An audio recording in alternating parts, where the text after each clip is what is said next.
Hey, it's Olga here from Degtyareva.com and Productivity for Scientists. The topic of today's video is putting off procrastination. We talked about it. It's an eternal problem, eternal challenge for so many of us, procrastination. And I've just received this question in my online course that I'm leading, where Start Writing It, Get It Done.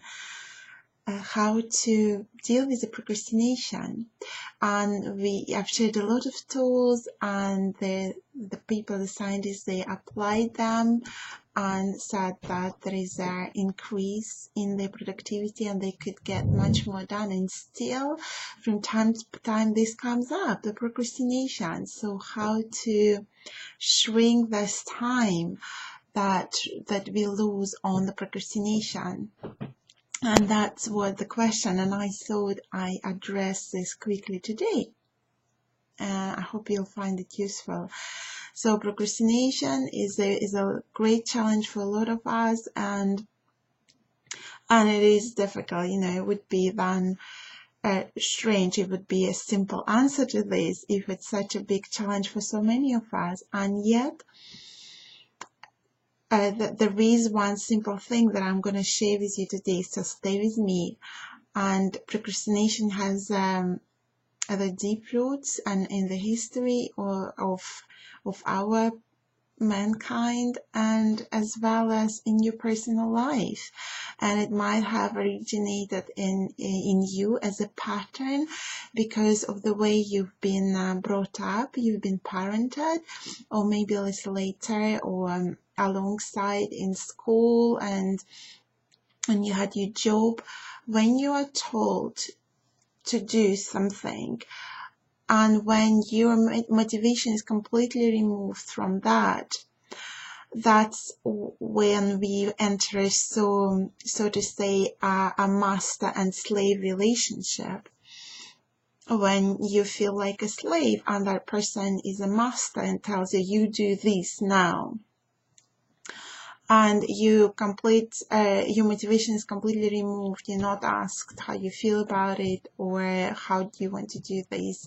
You're just told what to do, and that kind of drags on throughout our life, and now you probably could recognize that you feel like that you just feel you have to do this, you just have to do this, and your motivation is removed.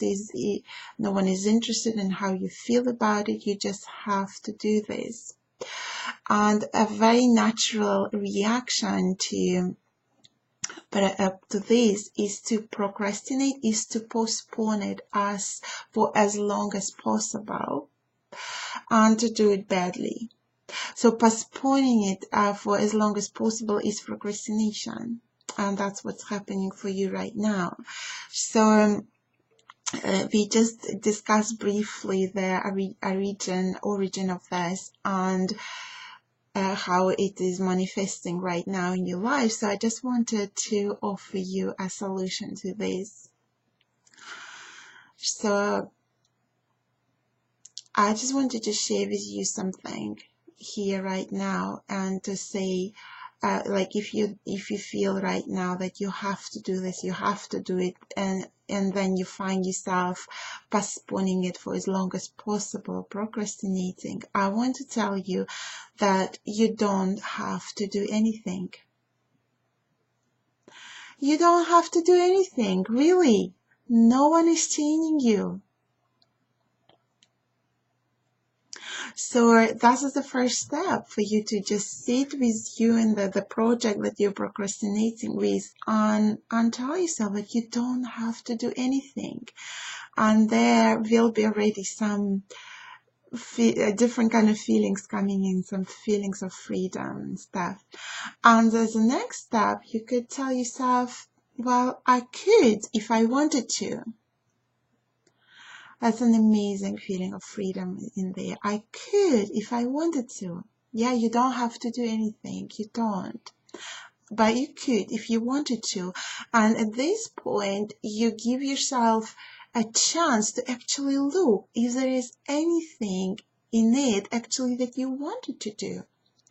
Here, you put away that thing that someone is expecting you to do it, and they told you you have to do it. It just goes away. It's not relevant anymore. But here you come and you start looking if there is anything that you wanted to do. And I just worked with a private client on this, and there was this thing that she needs to prepare for her talk. And she's like, I have to prepare for the talk. And why am I procrastinating? Can you help me with that? And I told her, like, look, you don't have to give that talk.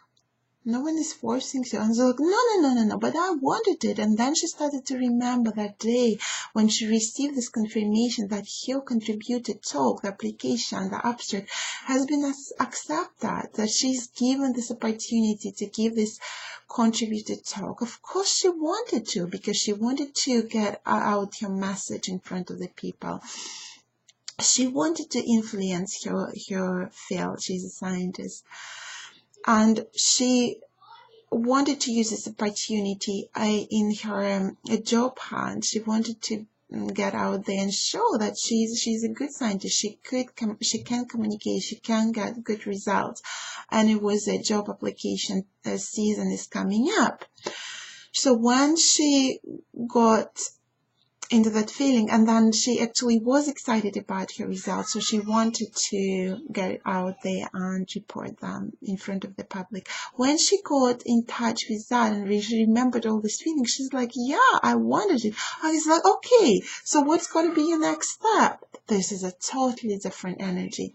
So I hope you find it useful, what I've shared with you. And if you're for the noises in the background, that's my children there in the house, and I'm a working mom, and I'm sure many of you can relate. So let's just continue. So I've said everything I wanted. I just wanted to give you your assignment, the Productivity for Scientists assignment for this week, and your assignment is to face whatever you've been procrastinating with. This is the first thing. Just face that and sit with that. And just listen to these feelings, and anything like this that comes up, I have to do it, I have to do it. Just tell yourself that you don't have to do anything, but you could if you wanted to, and then listen to what comes up for you that can make you relate to this feeling. Oh, actually, I wanted to do this because. Okay, so do this, and once you get this, the list of things why you wanted it and why you could do it if you wanted it, then just decide on what's going to be your very next step. Okay, so this is your assignment for this week, and this is all for today from Olga. Bye for now, and I'll talk to you soon. Bye.